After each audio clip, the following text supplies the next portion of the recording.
website right now and download my free course on alternate picking mastery. It contains 5 essential exercises that will take you to alternate picking mastery faster than you can imagine.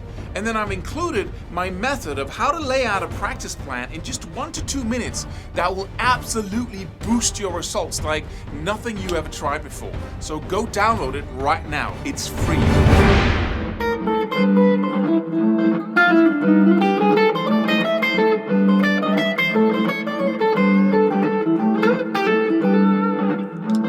Hey, chromatics, what do you do about those? Well, when I was developing my skills, those were really confusing to me because I was taught, in theory that here's the chromatic scale. And I was like, that's every note, right? That's every note on the piano. That's every note on the guitar. Why don't you just say so? Here's the chromatic scale, right? But it's every note. So the chromatic scale is every key as well. You cannot play a C major or a C chromatic note because it's every note. So it doesn't make sense, right? And so when do you use the chromatic scale? You don't. You don't use the chromatic scale. You do that all the time because you play every note on the fretboard, right? But so what do you mean? This is the problem with theory, that we just accept concepts and say, okay, we just believe the authority that tells us something without really, what is this? What are you talking about, right? And where is this useful? Where is your idea of the chromatic scale useful? And then we start playing it, right? Because it only makes sense if we play it up and down like a staircase, which is the scale, right?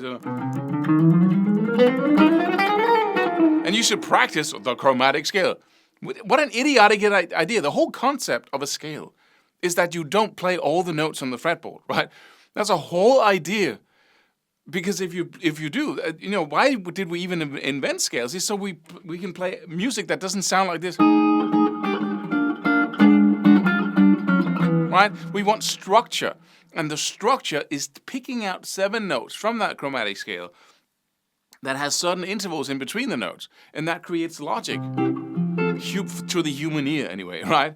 And then we get, harmonies and stuff we like to listen to, and then we have the chromatic scale.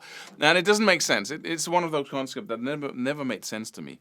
But then at some point, I realized that chromatics are always notes right, next to each other. When it comes to a diatonic scale, you can mix it up, right, or pentatonic. That's the whole idea. You mix the notes up. It's not playing them up and down. That's not the discipline, right? You can't. That's not really interesting music. But when it comes to chromatics, that's what you do. You take one note here and one note there, and then you play every single note in between. That's chromatics. Hallelujah, right? And nobody ever explained that to me. That's what we mean by chromatics, and that's where it's useful. That if you have a scale like, say, the first position minor pentatonic shape that we all know, and now I have an A minor in the background here, and I play. So those are select notes that work very well over that A minor, right?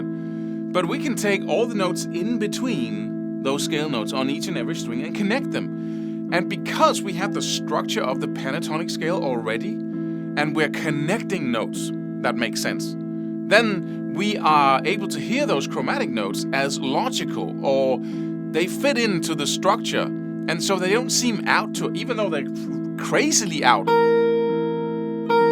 right? Or those notes are not in the scale of. But if I use them to connect, to jump from one lily pad to another, it's like, oh, I'm safe on one lily pad, and then I'm jumping, and then I'm, hitting the next. It sounds like this. Those are 2 notes on the high E string in the 5th and 8th fret, which are also the root note and the 3rd of the chord being played in the background. So those are really home. But if I connect them with the 6th, the 7th fret in between, and I go up and down, like, sounds cool, right? Because we accept that dissonance, because we know we're going somewhere. That's why we have to place the notes right after each other, right? Home. But if I'm resting,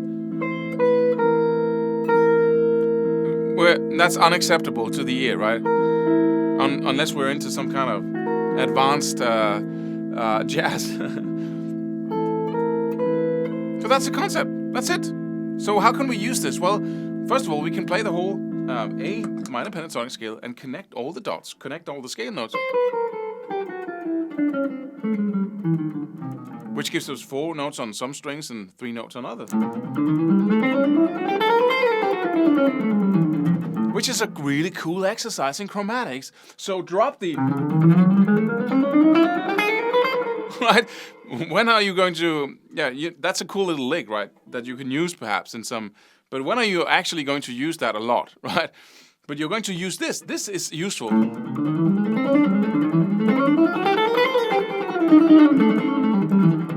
Right? That's really useful. Now you're connecting the dots. And why does this sound so good?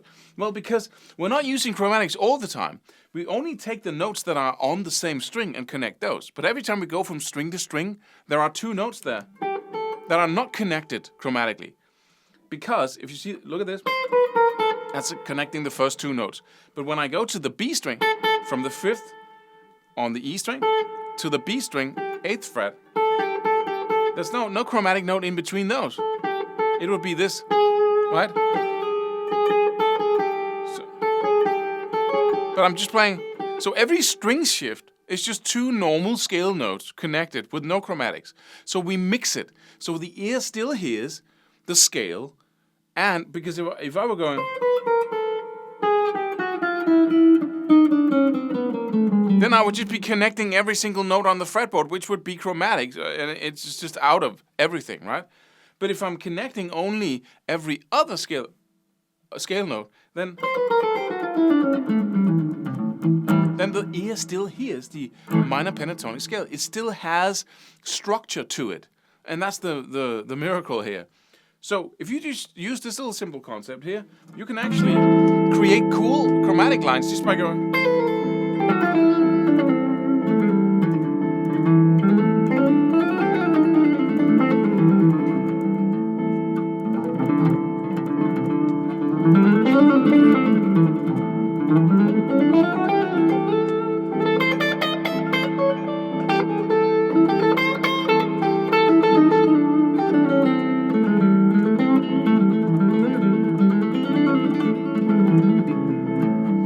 That's the way to go about it. So if you start practicing playing every scale and connecting every note with chromatics, but not the ones that are not on the same string, then you actually have a structure that really works. So you can play let's say you have the C major scale. In the K shape, I have 3, 3, 3, 3, and 2 notes, and then 3 again, and only 2 notes on the B string. So if I just play chromatics from the first to the last note on each string, or vice versa,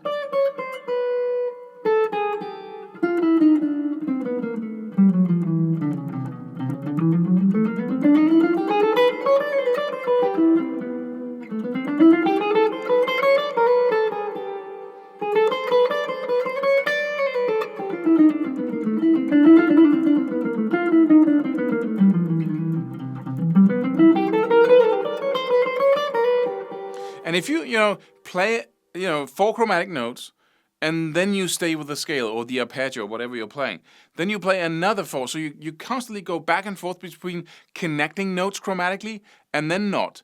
Then you will have this cool blend. And I advise you to do that, but don't do it for just 5 minutes and say, oh, that's a cool idea. Decide, this is the way to implement anything in your playing. Decide to do it for 4 weeks every single day with whatever you play. So you might decide to say, every time I'm practicing up against the jam track, first of all, I'm going to practice every single pentatonic and diatonic / minor major scale by doing this. Like that, or pentatonic. Right, so I have these, because that's the challenge of playing 4 notes on one string. Usually we're used to playing 3 notes on one string, so that's going to seem a little awkward. So you might want to focus on that when you practice these scale shapes. And secondly, you want to put on a jam track and then start.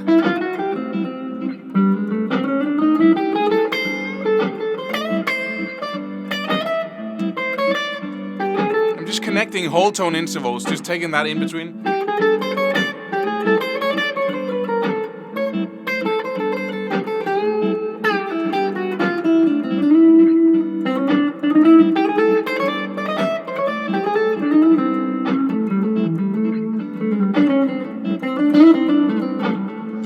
And then note, just the last point here, that if you start playing these notes, jumping back and forth between them, like.